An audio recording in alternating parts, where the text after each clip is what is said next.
की माणसाची किंमत ठरू लागली आता खिशात असलेल्या नोटावरून। या पोरांना मी कधी दोष देत नाही, लक्षात ठेवा, पोरांना घडवण्याचं काम आपलं आहे। बघा तुमच्या घरी एखादा पाहुणा येतो, पहिल्यांदा विचारता पाहुणा कसा येतोय।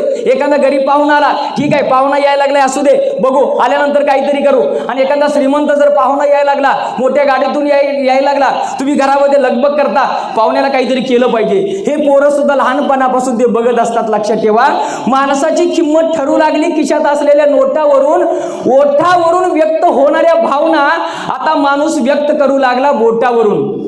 महत्वाचं कारण सांगतोय पालकांनो, आजपासून तुम्ही हे बंद करायचं आहे, कारण येणाऱ्या काळामध्ये खूप वाईट परिस्थिती येणार आहे।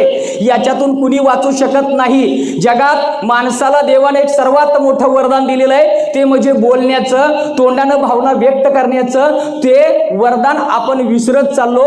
त्या ओठावरच्या भावना आता आपण बोटावरून व्यक्त करू लागलो।